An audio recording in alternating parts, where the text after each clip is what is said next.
Good morning. Still morning, yes? You guys starting at 7:30, man. I'll tell you what.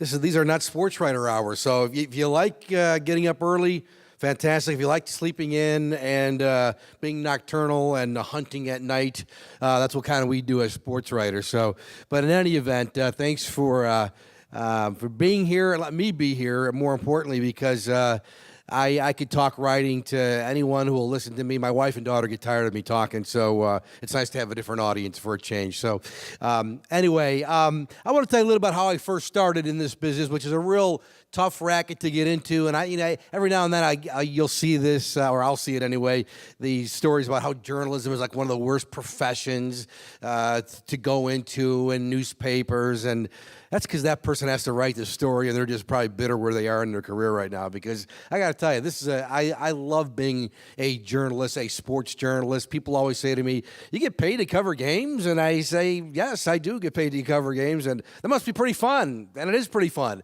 It's a lot of fun.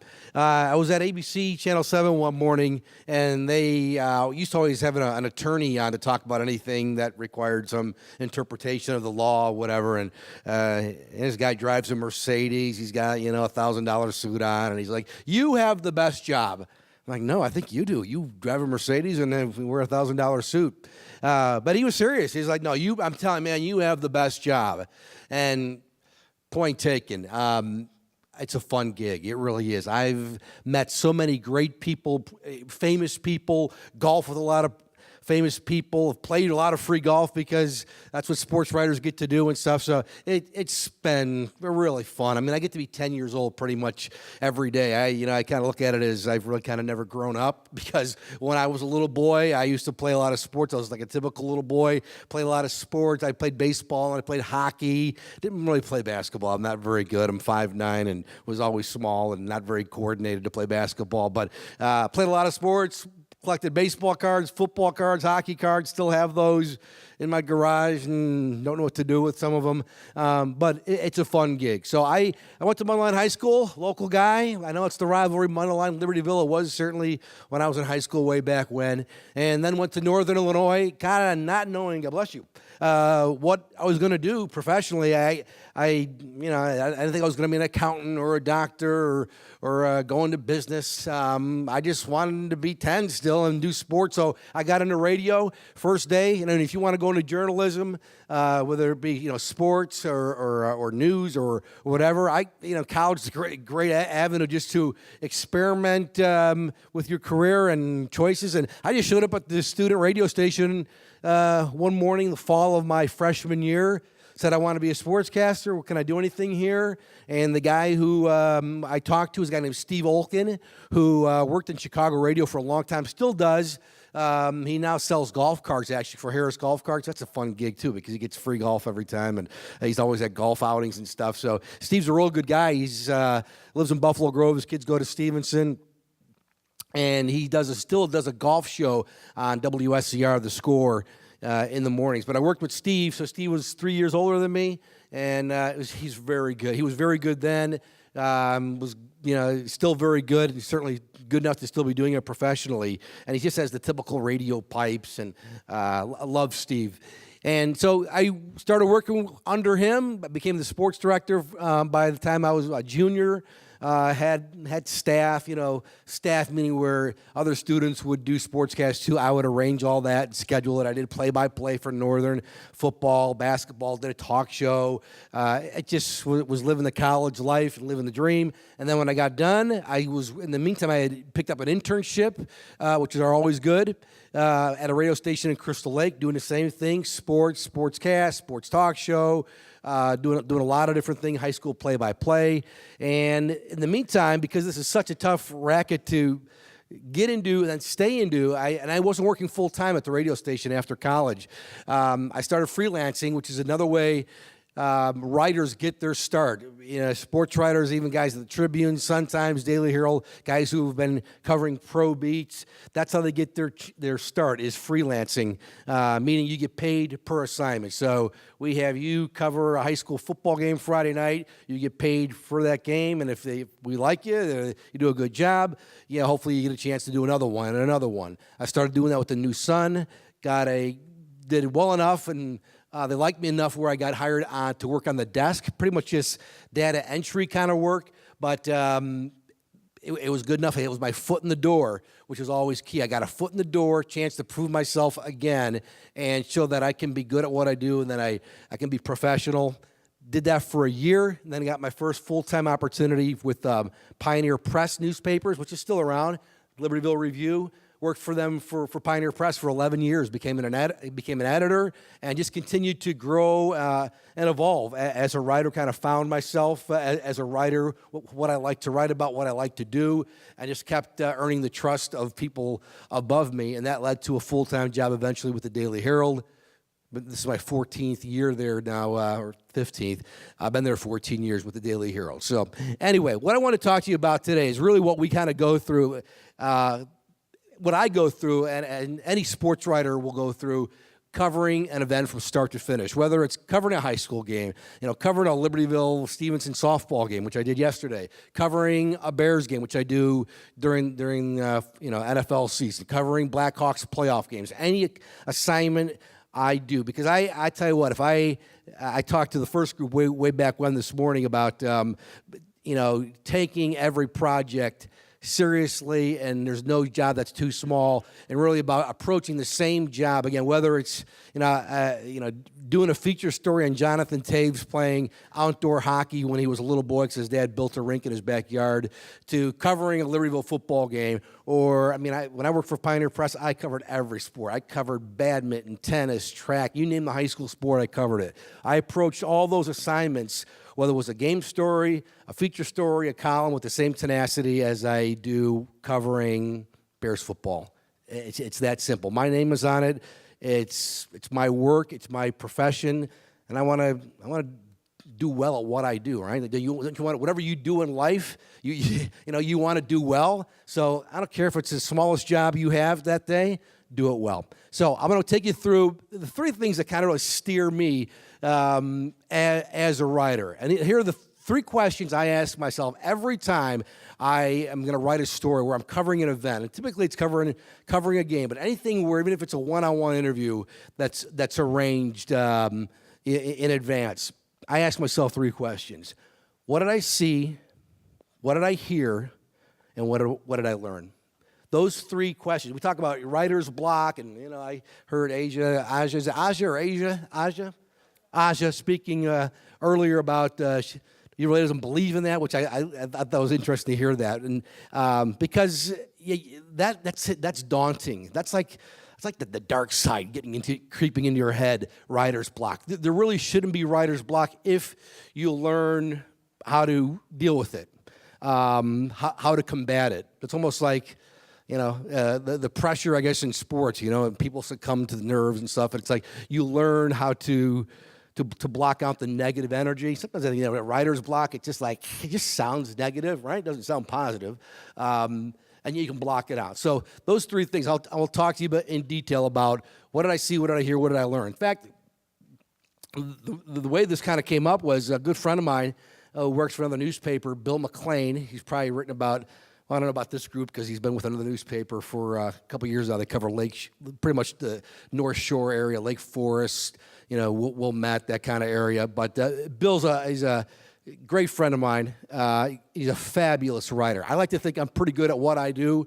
Bill inspires me because he's got an unbelievable grasp of the language. He takes chances, which I always encourage writers to do. We learned under a guy named Kevin Reiterman, who was our editor back when we first started out. He taught us to take chances with our writing. And I think about Kevin pretty much every time I write. Every time I see Kevin, I still see him around. I'll see him at a game occasionally. And, man, I'm a disciple, man. I believe in what he taught me and how it steered me as a writer. In fact, one of the great stories I share with people happens to be with Libertyville High School football game. We're talking like 25 years ago. Almost. It's hard to believe it's been that long. Probably close to 25 years ago. I was basically a newbie at this. I was covering a football game here at Libertyville. Libertyville had a kid, and I can't remember his name, but he was a German football. He was from Germany. So he scores a touchdown. during the football game, and he spikes the football in the end zone like he's celebratory. He's like, I know you see NFL guys do it all the time. You can't do that in high school football. If you guys, any high school football players out there, you can't spike the football. That's unsportsmanlike 15-yard penalty. Well, he scores a touchdown. He spikes the ball. They get penalized. After the game, I talked to him. He explains, he goes, well, that's all he's seen is American football, spiking the football. He thought that's what you're supposed to do. He didn't know any better. So I wrote about that. The problem is I wrote about it in the middle of the story. And when Kevin Reiterman saw that, he said, no, that's the stuff you lead with. That's something interesting, something that was funny, and it was something that would grab your attention. So I knew enough that would be something to put in the story, but I buried it. We call that burying the lead. I just didn't know any better. So ever since then, anytime I see something quirky like that, I look for the quirky. I will make sure to lead with that, and I've learned how to craft it, the questions to ask, and how to paint that picture. So let me go over these three little talking points in really no specific order. So let's start with I have them written down that'll help me remember which order I went in. What did I hear? Before I write any story, I always have to ask myself, what did I hear? And that's pretty much, basically, when you interview people, whether it's after a game, during a week, or some kind of feature story, what's the best things I've heard from that person, that interview subject? So a lot of that comes from the question you ask, but what's I'm always amazed what comes out of people's mouths, and positive things. I always tell my wife, it's like, you hear a lot of times you hear negative things about high school kids, and I go, I'm lucky, man. I deal 99.9% of the kids I deal with are awesome interviews. I'm always amazed. Before I ask a question, what I'm thinking about, typically I'll think, how would I answer that question? What would I say if I asked myself that question? And inevitably, the response I get from the athlete or the coach, for that matter, is something that I wouldn't have thought of. I thought, well, that's a different perspective. That's really good.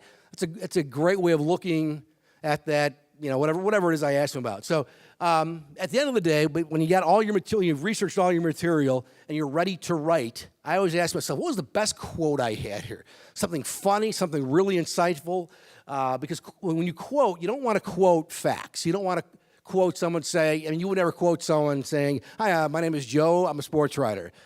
My name is Joe, I'm a sports writer, said Joe. You wouldn't do that. You quote something you can't say better. So you'd quote an opinion, some insight, something that you can't say unless you're writing an editorial piece where you're going to share your opinions on something. But generally, you want something that's going to be interesting, something that's, you'll recognize a good quote when you see it.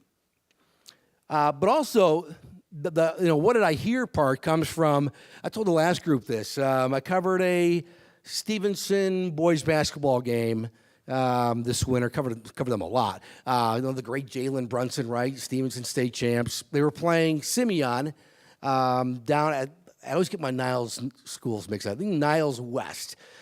Big city suburban showdown. Stevenson, Simeon, top two teams in the state, ranked 1 and 2. Stevenson was 1, Simeon 2. And packed gym. I mean, just a madhouse. I mean, you couldn't, it was like this, you're just crunched. You wouldn't know where you're sitting. I'm sitting courtside, pretty much courtside, about 5-6 rows up. They have a little table there for the media, because for this game, there was a lot of reporters there. There was probably about at least 10, 12 reporters, print, electronic media covering that game, because it was Simeon and, Stevenson and Brunson and the whole thing. So Jabari Parker, you guys know that name? Jabari Parker. All right, we know Jabari Parker, former Simeon player. When Stevenson lost in the state championship game 2 years ago, it would have been Brunson's sophomore year, they lost to Simeon and Jabari Parker. Jabari Parker goes on to Duke, and then gets drafted last year by the Milwaukee Bucks. He's a lottery pick. $1 million ball player now, and then this year he missed his rookie season because he tore up his knee. So in the gym, in walks Jabari Parker. I mean, 6'10", he's just a beast of a human being. I mean, this is just a large, athletic human being. The great Jabari Parker, and what was cool is he's wearing his Simeon Letterman's jacket, just like XXXXL. jacket. He comes and takes a seat with a woman who I assume it was his mother, but I wasn't quite sure. So they're sitting right in front of me. In fact, it's funny because one of the Tribune guys, Jabari, you want to get a selfie with him, and Jabari Parker wouldn't turn around. Jabari just wanted to be, as inconspicuous as possible. When you're 6'10" and 200 and some pounds, you stick out. So he takes a seat right in front of me. I'm watching the game. It's a good game, as it was expected to be. 2.5 minutes or so in the game. Simeon is up 8 points, something like that.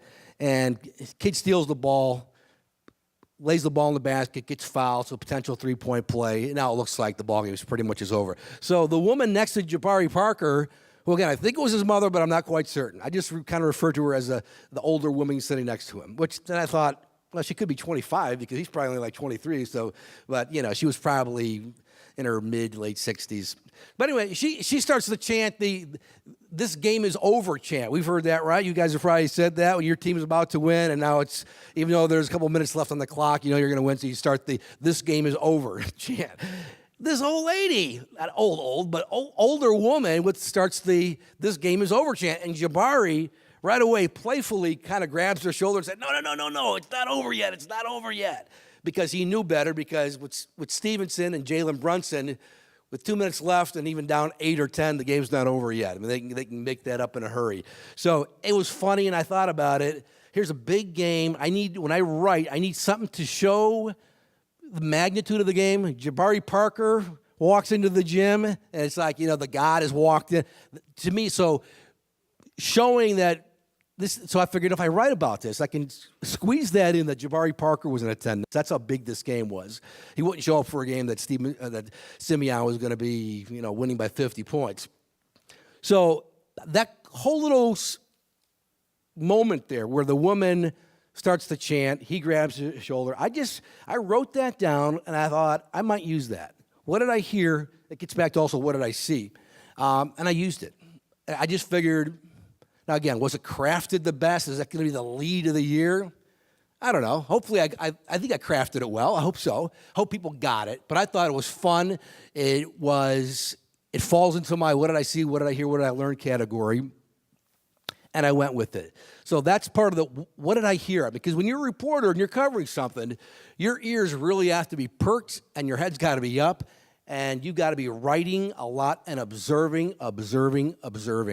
When I cover something, sometimes I'll be talking to another reporter. Sometimes I see someone I know, and they'll be talking during the game. And, it just all, small talk and, friendly talk. But it's like, I need everyone to be quiet because I'm working here. I really need to be paying attention to whatever it is I'm covering. No different if I'm covering a football game, a high school football game, or a Bears game. And that press box, that Soldier Field during a Bears game, it's quiet up there because guys are working. They're watching, and they're watching a football game. But, there's the old line, there's no cheering in the press box. It's true. Guys are working, they're paying attention, they're watching. It might be watching schemes that they're watching on the field. It might be looking for something in the stand, something quirky, something different. So I'm really working. So what did I hear? So that's part of it. The quotes generally, what's the best quote I had? What's something funny, something unique, something different, something that maybe shows the side of a person, the personality of someone that you might want to get across? Or in that Jabari Parker thing with the older woman, something kind of funny, it's innocuous. As long as it's not, you don't feel like that was kind of a private moment they were having, and you're going to make someone look bad. You got to use your judgment on that.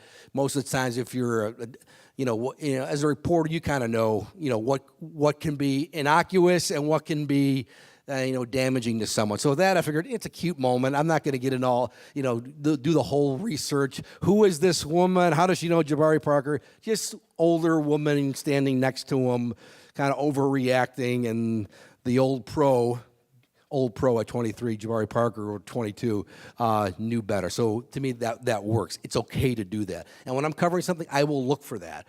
Sometimes it might be something, someone yells from the bench. Sometimes it might be something I overhear teammates saying on the court. Again, as long as I feel like I'm not intruding on that privacy or overstepping my bounds, I will use it. So what did I hear? What did I see? Again, this is a lot with the writing of taking good notes during a game. I get guys who work for me, freelance writers, even full-time writers for that matter. They'll cover something. And the big thing here with what did I see is this is an axiom, if you will, with journalism is show me, don't tell me. So I had a guy cover a soccer game. I think it was over the weekend. I was out of town this weekend, read the story a few days later, and he writes like, Wakanda had lots of scoring chances, but they couldn't score. Well, I don't want to hear they had lots of scoring chances. I want to know what you saw. They had lots of good scoring chances. Well, what did you see? Don't write they had great scoring chances, they had opportunities. Tell me this player hit a shot off the goalpost. Later, they had a 2-on-1 and a shot went over the crossbar. One time, the guy took a shot from 25 yards out, and the goalie dove to his or her left and deflected the ball over the goal line with his her left hand. Paint a picture. Show me. That's showing. That's not telling me. Oftentimes when writers are covering some kind of championship game, they talked about, how happy they were. They were so excited to win the conference championship game, the regional game. They were so excited. It's like, well, how do you? The question is, and I believe them. I'm sure they were excited to win a big game, a big match. How do you know? What did you see? Now, if you're just seeing the same old stuff, high fives, yeah, I wouldn't even be writing about that because if you win a championship, I expect to see that. But I want to see something more specific. Two teammates hugging, tears in someone's eyes. I've seen some marvelous post-game celebration stuff. A girl for Vernon Hills basketball team 4 or 5 years ago now, maybe not that long. Mary Bennett Swanson, who's playing at DePaul now. She was a big star at Vernon Hills. They won, I think it was a sectional final at St. Viator. Now all the details are coming back to me. They did. It was the sectional final at St. Viator. They beat Grays Lake Central. And Mary Bennett Swanson on the cell phone, calling her dad on the cell phone, describing the game-winning basket by her teammate. And Mary she kind of reminded me of Chris Farley. If you guys are the great Chris Farley of Saturday Night Live fame, how Farley would get really animated and squat and jump around. And she's talking to her dad on the phone, describing that game-winning basket by her teammate, Julie Pecht. And I thought this was funny, and it was a great visual to see Mary Bennett Swanson, 6-foot girl, just so excited and animated. So I totally used that. I mean, and as I'm watching this, I am writing feverishly what she's doing because I want to describe that to the reader. To me, that's showing the excitement. That's not just say Mary Bennett Swanson was excited they won. And then moving on to my next point. Paint the picture. And that is so crucial. And I don't see a lot of that from writers, truthfully today. I see a lot of good reporting from not only Daily Herald guys, but other newspapers. But I don't see enough of the description. Like, I can't stand when I read something like Patrick Kane scored, then Jonathan Taves scored, then the Hawks got another goal, and they ended up winning 3-1. Well, I want to know what the goal looked like, especially if I didn't see the game. It's just as a fan in me. I want to know, backhander, forehand, slap shot, deflected, did he go around somebody? Who was on the ice? What happened on the play? Did he make the goalie look bad? Or the goalie just make, you should have made the save and he didn't? You don't need 5 paragraphs to describe that. If you're a good writer and you have good command of your language, your verbs, you should be able to do it pretty tightly. So as a writer, I love verbs. It sounds weird. I love verbs, but I do. I love verbs, and that's the way to get it across. So I really tried to avoid that stuff, the unnecessary adjectives sometimes, like it was a great save, it was a super play, and that was fantastic. We all do that. We speak that way. I do. Man, the Hawks, man, they were fantastic last night. I'll tell a buddy of mine. But really, you're looking to describe things more so. I had a writer a few years ago covering a football game, talked about a wide receiver who just had a great game. I still remember the kid's name. It's funny I remember these things that bother me. I remember Marcus Lewis for Warren. Had a big junior and senior year for Warren. Went on to Northern Illinois, my alma mater. Didn't play a lot there, but he was on the team. Good kid. And the game this reporter covered, Marcus had a big game. I mean, which he did oftentimes in high school. But the writer just wrote about him making great catches, great plays. Great play. And then in the fourth quarter, he made another great play. And he made another great catch. And I want to know how he caught the ball. These are great catches. I mean, I believe the writer. I trust your opinion. That was probably a great play. But then I want to know, one-handed catch? Did he catch it over two guys? Did he catch it where he managed to keep his 2 feet in bounds to make the catch? How did he make the catches? What was great about it? Was it a great catch? It was a great catch. How do you know? Because I saw him. He caught the ball right before it hit the ground with one hand. Then write that. That's what you got to do. And when I'm covering a game, I am writing, because I can't miss something. And truthfully, at the end of a game, I don't care if it's a softball game or it's a football, especially football or basketball, there's so much going on. I have at least, and I try to write small because I don't want to be wasting paper, and then it's just easier if it's all in front of me. But I have typically 2 pages of notes. 90% of it I don't use. Because then at the end of the game, then you got to narrow it down to what do I really want to write about? What am I going to pinpoint? But you have to have more. It's like if you study for a test. You have a class, you take a lot of notes. I doubt you're going to be asked about everything you wrote down on your test. But until that test comes, maybe you don't know what's going to be asked. So you really have to have it all written down. You have to know that sheet. You have to know what you've written down. You have to know what you saw. And the more you write it down, the more it just it becomes, it seeks into your brain. I have an 11-year-old daughter. My wife and I are always stressing her. My wife will tell her, she takes notes in class, when you get home, rewrite them. What?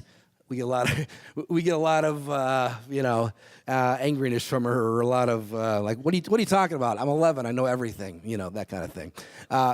Pardon? 10 minutes. But the more when you're writing stuff down, you think about it. If you have a page of notes, and tonight I know it's like I'm not going to rewrite my notes. Are you kidding me? Maybe some of you do that because that's the way you're going to learn it. You're going to be studying it without even realizing you're studying it. So I totally encourage that. But I am writing, and I got more than enough when I'm done. If I don't have enough, that's my fault then as the writer. Last point, and I'll take some questions. What was the last one I said?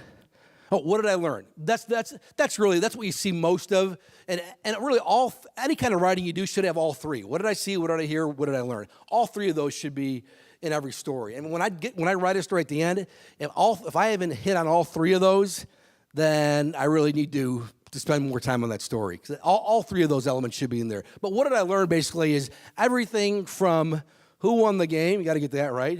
Who are the important people in that story?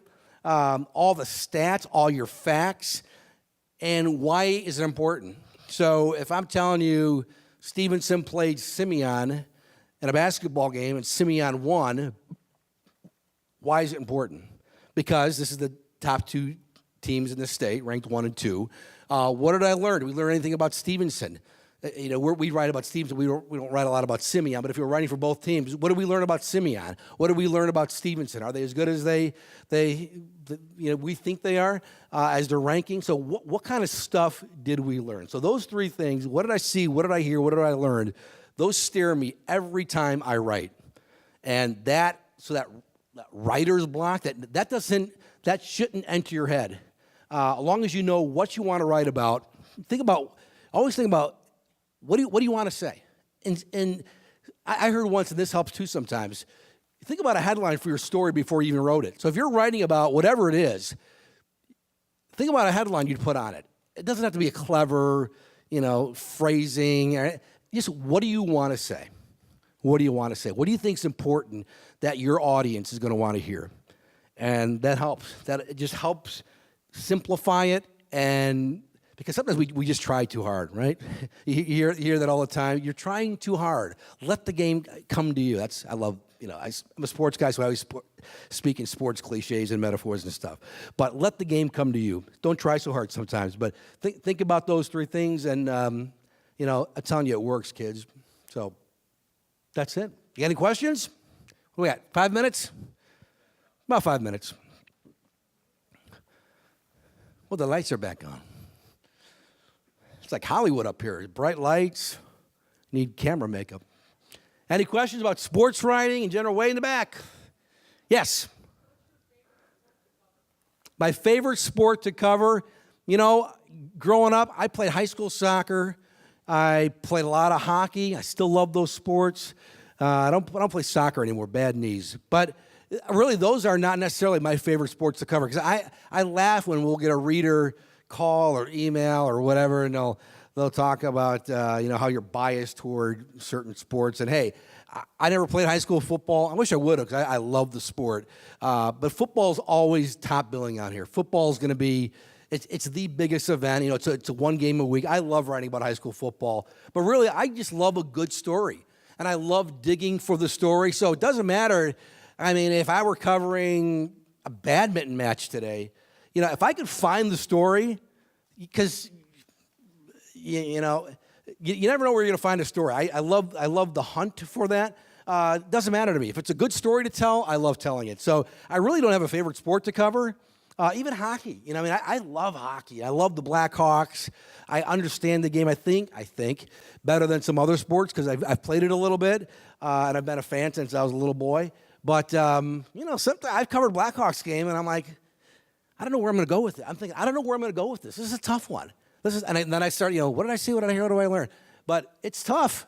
So to me, I just love the story. To me, I always say sports writers, we root for the story and we root for the clock, because when you're on deadline, the clock is crucial. You want to have time to write your story. But I root for the story. So whatever the story may be, the person, the team, the storyline, I root for that. I love writing that. When you find the story, when you find your lead, you know what angle you're going, then that's awesome. Good question. How about anybody else? I've heard you guys love to ask questions, so wait in the back there. Yes. Weirdest interview? You know what? I've tell people 99.9% kids are so well spoken, and I'm not just trying to brown nose high school kids. It's true. Most kids are so well spoken. I think when I was 17 or 18, I probably couldn't put together 2 sentences. But you know what? I just had one with a high school softball player not even a month ago, and I don't want to make. It's actually a good story, but it was Warren softball. Warren softball surprised the world, surprised Lake County anyway. They won a state championship last June. They were like 3rd in the North Suburban Conference. They ended up winning the state championship. So they have a new pitcher this year who's replacing the girl who graduated. She's now pitching Division I in Florida. So they opened up the season with 2 wins. I'm there for the second game at Barrington. Again, this is a month ago, not even a month ago. And so I want to talk to her and 2 of her teammates, 2 of her senior teammates, just about what it's like going to be, to be defending state champs and so forth, expectations. So I asked this girl, and maybe it wasn't a good question, because sometimes if I don't get a good response, I don't think like, boy, that kid doesn't know, that coach doesn't have anything good to say. Maybe I didn't ask. I look at it as either I didn't ask the right question, or I didn't make that person feel comfortable enough to speak to me, which is, it's tough. A lot of times I'm meeting someone for the first time, so I got to make them feel comfortable enough to trust me with their words, which is a huge responsibility. And I think, because when you're an athlete or someone's interviewing you, you're really opening yourself to them and saying, okay, I'm going to tell you what I think, but I don't really know if I should trust you or not. That's probably what you should be thinking in your head, and you hope the writer is going to take your words and treat them with care and respect and professionalism. So, but anyway, the girl, I asked her a question about. I said, you're replacing. I call it the great Jana Wagner, who led him, two-year all-area player, led him to the state championship. I said, you're replacing Jana. What's your mindset? You go out there. How are you approaching this season? I thought she would say something like, I just got to go out there and do my job, and coach told me to focus on making my pitches and so forth. That's what I was expecting her to say, or something. Who knows? Maybe she'd surprise me. She just stared at me and didn't know what to say. And I thought maybe at first her 2 teammates were making her nervous, and because the freshman or the girl's a sophomore, the pitcher. So she didn't know what to say. And then I figured, okay, a little silence is okay. 5 seconds as she's thinking about what she wants to say, even if it's 1 sentence, that's all. That's fine. But I'm like, and then it almost became like funny, but I didn't want her to be embarrassed. So then I just asked her another question. And sure enough, I ended up getting 2 or 3 quotes out of her that I used, and she was well-spoken. She was just maybe maybe she didn't trust me. Maybe she just, had a little moment there of like that a deer in the headlights moment. But the thing is, you got to make the person feel comfortable. And people always ask me, like, if an athlete loses a game, how do you approach an athlete who loses a game? I'll tell you a quick story. I know we got to run. Evan Skaug. We all know Evan Skaug, right? The great Evan Skaug, Libertyville High School graduate last year, baseball player. When I cover a game, especially if I have a season-ending loss, I will typically, because I need to talk to both sides, win or lose. And it's tough sometimes to speak to the losing team. But I will go to the guy who's kind of like the face of the franchise, what I call it, the leader of that team. I won't go to the kid, the sophomore who just booted a ball and made an error and ask him, like, what happened on that play. That wouldn't be fair. But I'll go to the senior leader, maybe ask him more general question about the team. So Libertyville baseball, if you guys remember this at all, last year lost to Mundelein sectional final at Glenbrook South. They were up late in the game. They lost. Evan Skaug, our player of the year, now at TCU, one of the best baseball programs in the country. Great future ahead of him in baseball. Evan hit the ball hard, I think, all 3 or 4 times. Mundelein just had him played right, made nice plays on him. They lost the game. So after the game, there's another reporter there. He's too afraid. I will say that he was too afraid to walk up to Evan and talk to him. And I'm thinking, you know what? We got to talk to him. Evan's been interviewed before. I've talked to Evan before. He's got to be the man here. I know he's only 17, 18 years old, but he's got to be the man here. And if he wasn't, I wouldn't write that. But I was curious, and I figured we got to hear from the guy. He's the guy, right? He's our player of the year. He's the big superstar. Let's hear from him. So I go in the dugout. Evan, like every other guy on the team, is really taking the loss hard, understandably. And he's in the dugout, sitting in the dugout on the bench. His hands holding his. He's just, he's got his head buried in his hands. We've seen that, right? But I asked him, I go, hey, Evan, you got a minute? And he knows me. I mean, because I've interviewed him before. Not that we're buds or anything like that. But he couldn't have been more professional. He took accountability. He spoke about the disappointment, and he spoke like a guy who was mature beyond his years. And I thought, you know what? Forget the home runs, all the base hits, the doubles, the great defensive catcher he is. To me, that's the guy. That's the guy being a man who took accountability, spoke as the voice of his team, and that was so impressive. Because that was tough, man. He's angry. You can imagine, you guys, athletes have been there. But he was a man, and I tell you what, that was so impressive. Thinking, that's my son. I'm giving him extra money or something for the weekend. Thanks, guys.